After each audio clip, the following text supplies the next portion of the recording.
Hello, everyone. I hope you have a wonderful day today, and we are so happy for you to come to our podcast, Courageous Leadership with Virginia Prodan. We are here to train you to live a life of significance and success, and that is possible in the power of Jesus Christ. For those of you who don't know me, I'm Virginia Prodan. I am the host of Courageous Leadership with Virginia Prodan, and I'm here to welcome you. I am an international human rights attorney. I am a speaker and an author. Tyndale House Publisher published my memoir, Saving My Assassin, and you can find it at virginiaprodanbooks.com/product/book. It's about my life in socialist and communist Romania and how God helped me to defend Christian and human rights cases. And by the grace of God, I'm alive. And I am so grateful that you are here and so many of them are coming to our podcast because today we have a very special guest. We have a person who experienced communists and socialists, and her journey is just amazing. Her name is Janice Trey. She is her story starts from Chinese labor camp to the American successful story and dream. She's a powerful voice against communists. She is a champion of free press and traditional values. She is the CEO of the Epoch Times and NTD TV, and she graduated from University of Texas in Austin and Harvard Business School. She is future as a speaker in many companies, and I'm so grateful, Janice, that you are here. Well, thank you so much, Virginia, for having me on your program, and thank you for your work and your commitments to really bring religious liberty to all. And I hope that our audience will close every door and take a good place, quiet place, and take notes because they will have a great opportunity to know and understand the atrocities as communists and socialists and the lies that the former government of Biden brainwash many of our students to believe that communism is the answer to their problems, which it's not.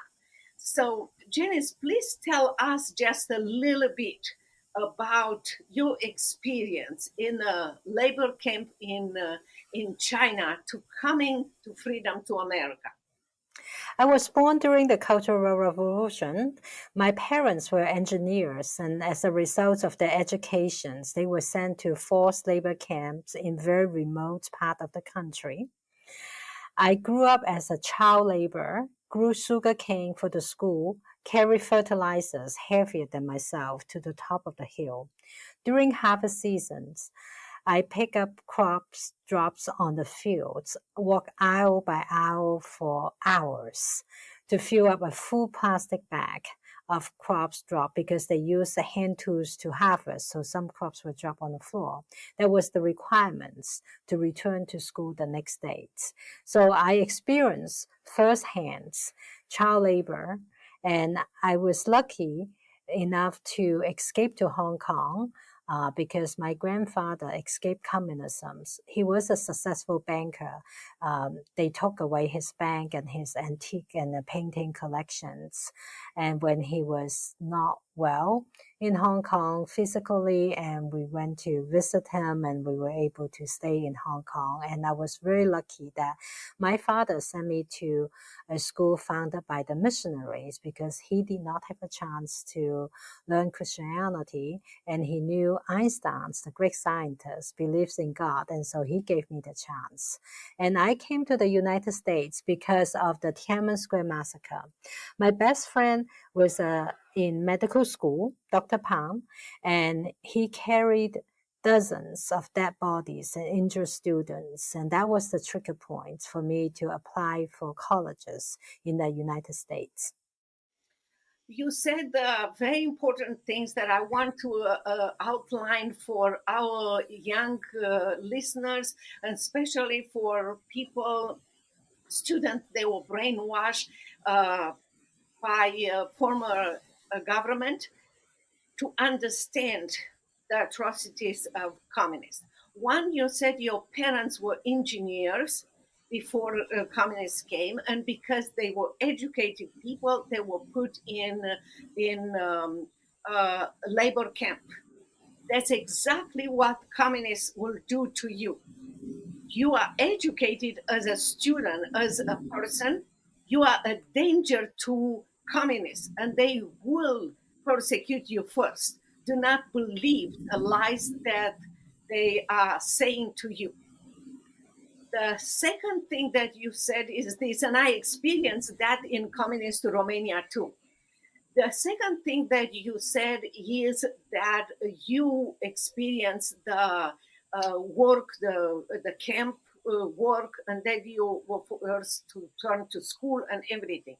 In Romania, I experienced that there was not called labor camp; it was called voluntary camp.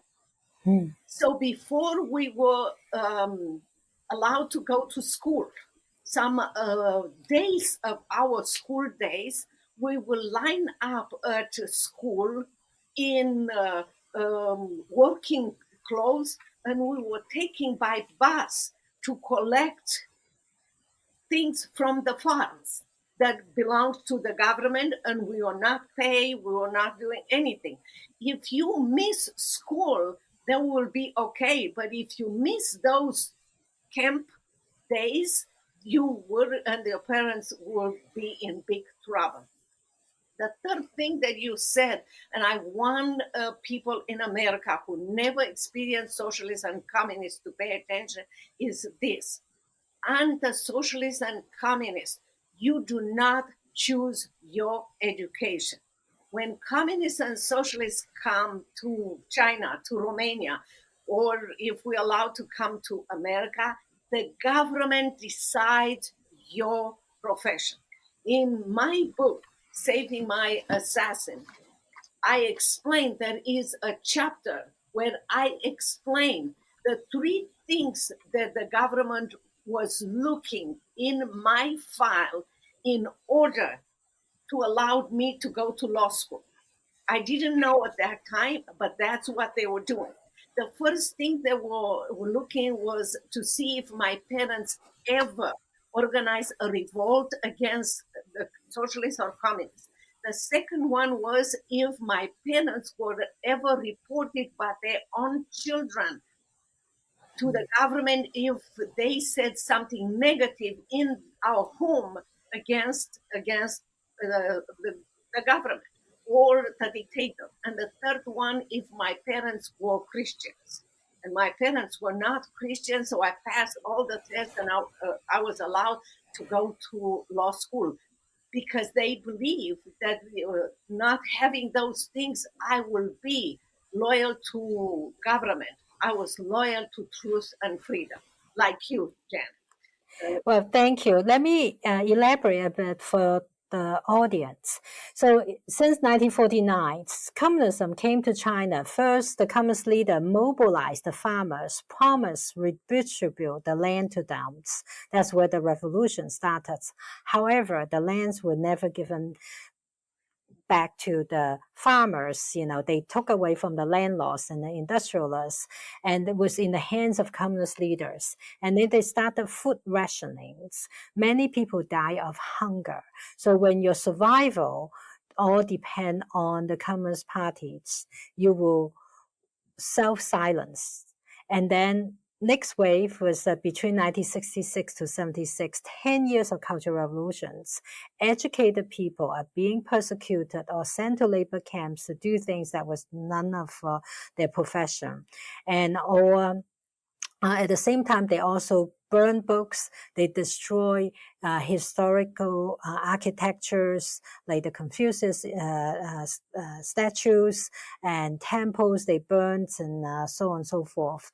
And then 1989, I think all of you remember, students stood in front of the Tiananmen squares, and they were persecuted. The tank rollouts. It was the same periods when the Berlin Wall came down in 1989. The Eastern Europe changed from communistic to new communist states, and the Red Curtain of Russia came down. China took a different path because Jiang Zemin at the time was mayor of Shanghai. He was too successful in crack down the student movement in Shanghai that people only knew about Beijing. And as a result, he was promoted from a mayor to the head of communist parties nationwide. He was known as the Chinese Hitler with the bloody hands. He rose to power through bloody hands. He was the one who started the persecution on Falun Gong since July 1999. Falun Gong practiced truthfulness, compassion, tolerance. Those are universal values. But the Chinese Communist Party leaders thought that the revival of the traditional values and universal value like truth, compassion, tolerance is a stark contrast with communism's violence and propagandas. So it's like good and evil. Evil will not want good to exist.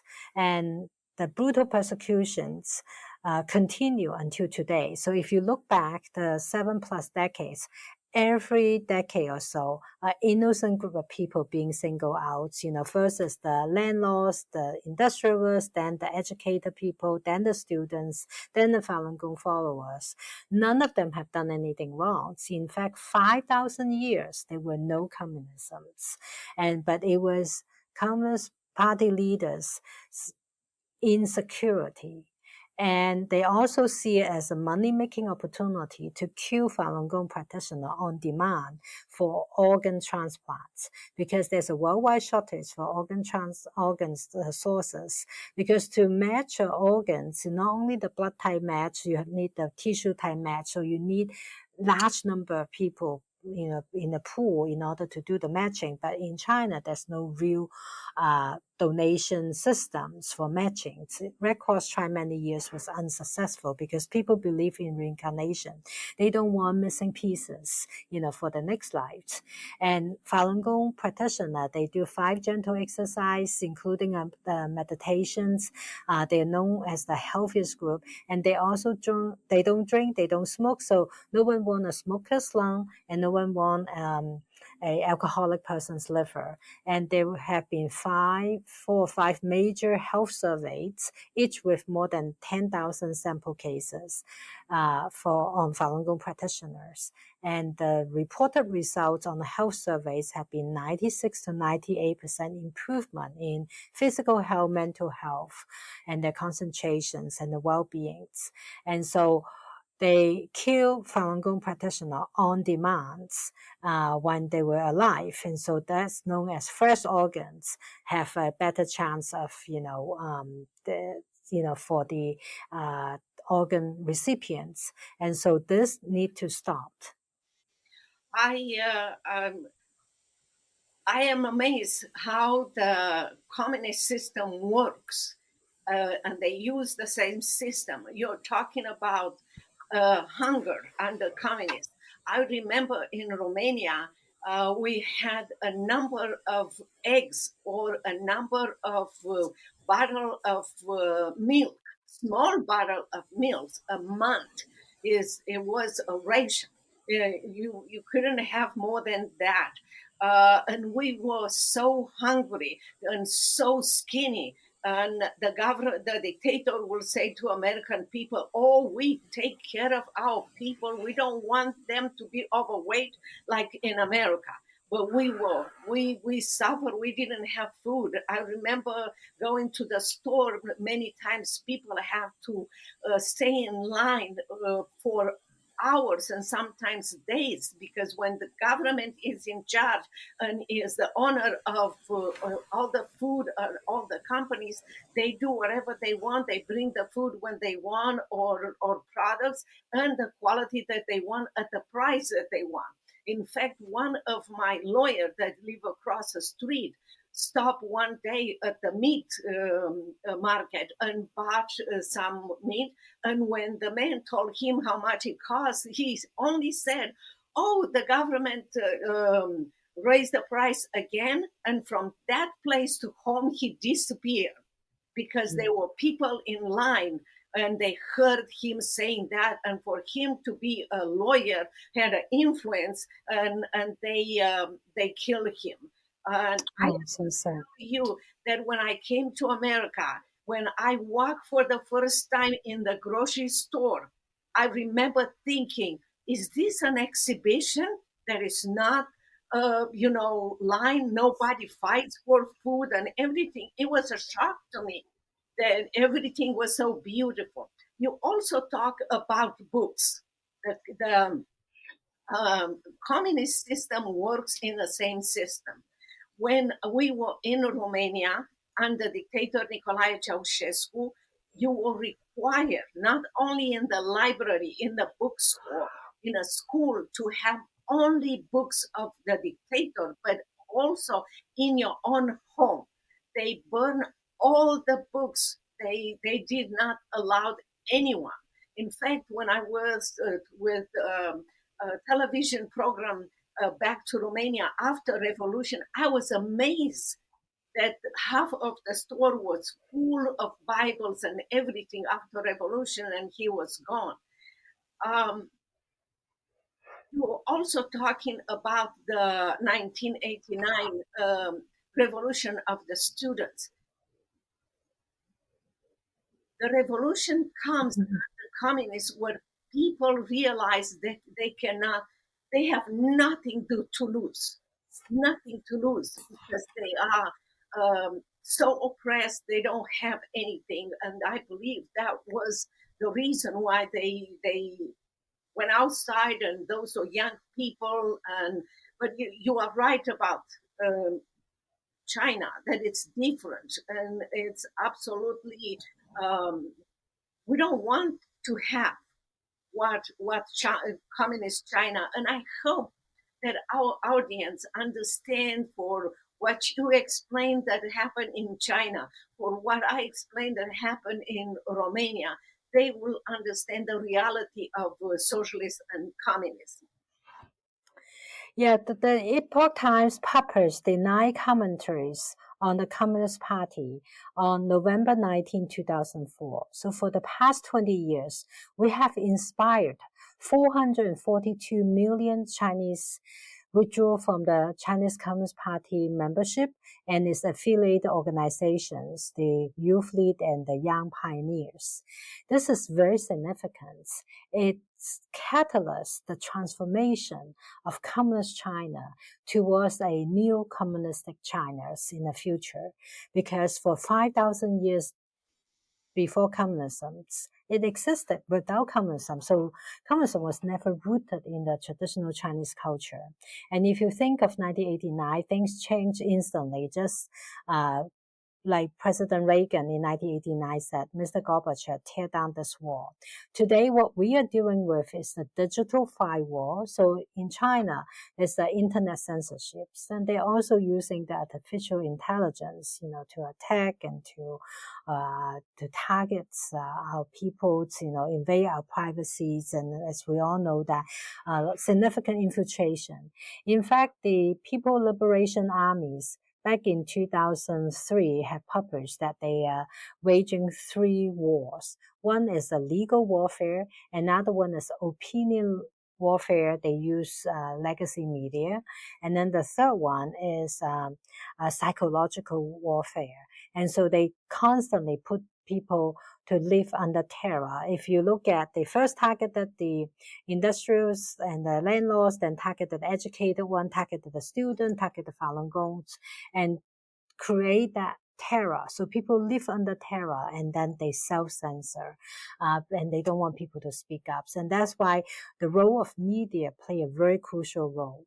And in 2018, the Epoch Times published the Spectre of Communism Ruling the World, showing how communism systematically infiltrated into the legal system, into our education systems, and into arts and cultures. It's very systematic infiltrations. And today, I would say we need to watch out on the transnational repressions. In fact, Xi Jinping specifically ordered more than 2 years ago to export the persecution to foreign soil, to American society and then to other countries outside China's, because Xi Jinping did not want people to know about the persecution that he continued on, and he's trying to crush down not only internally, but trying to export the transnational repression. So there have been lawsuits that with CCP behind, there have been YouTubers and medias that have been recycling the propaganda of the Chinese Communist parties. So I hope all the audience will be mindful of where you get the source of information. So let me share a little bit about Epoch Times. It was founded a quarter century ago because Chinese Americans, many of those with PhD degrees, and they saw a gap in terms of people understanding about what's going on in China, and Chinese people want to know what's going on outside China, but because of all the internet blockage and books and cannot ship into China, if you any of the publications with a bit more sensitive information, they will stop at the costume, right? So it started right there, but it grew over time. Now Epoch Times is published in 22 languages in 35 countries and regions, and we have reporters around the world. We've been giving a voice to the voiceless, and people inside China, they use our affiliated anti-censorship tools, free gates and UltraSurf to assess our content. So we are pleased to help the Chinese make a change.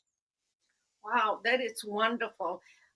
You said one thing about President Ronald Reagan, who said, "Tear that wall down."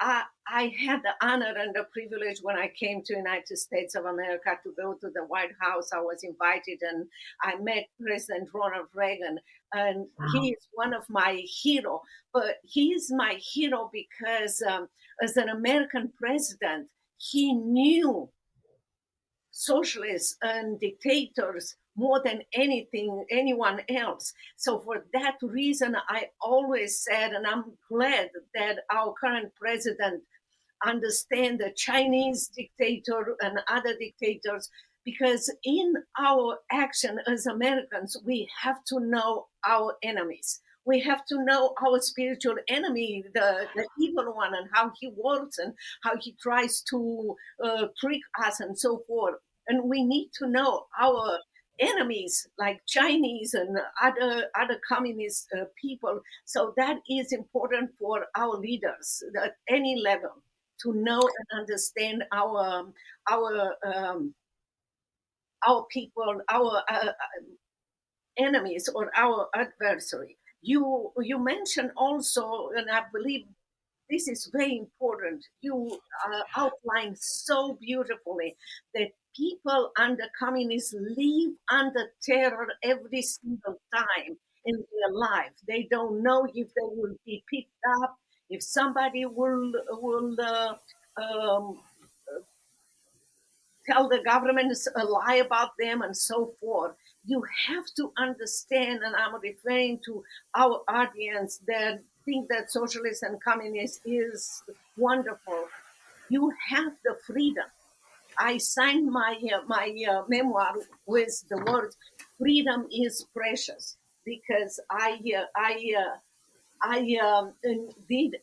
did experience life without freedom, and I want you to understand from what Janice Trey is telling you, and what we both are trying to tell you, that communist is, I call, a land of lies and a prison land, because government lies to you, has so much power that if you don't repeat the lies, you will be put in a labor camp or killed, and you will live in terror. Why don't you like to live in freedom? Capitalism America gives you an opportunity to live under freedom. And you explained, Janice, in such an amazing way the contrast between, living under communists and living under freedom. And I want to thank you so very much for coming to our podcast and sharing your amazing values that I hope my our audience will take into consideration. Thank you so much, Virginia, for having me on your show. And for audience who are less familiar with us, subscribe to the Epoch Times. We are nonprofit 501c3 organizations. The great majority of our funding came from subscriptions, meaning you as the readers is our key stakeholder, and we only answer to you. We are not subject to any governments or any wealthy billionaires' agendas, and to preserve traditional journalisms, report truth, and accurately and courageously is really important to us. And then for NTD TV, besides the news coverage, we also sponsor a night competition on classical values and classical culture, from traditional martial arts to vocal competitions to piano competitions to dance. And so, check us out. I think you will find it really inspiring information. And then I hope all of you will speak up and also, explore. One thing, if you all want to learn about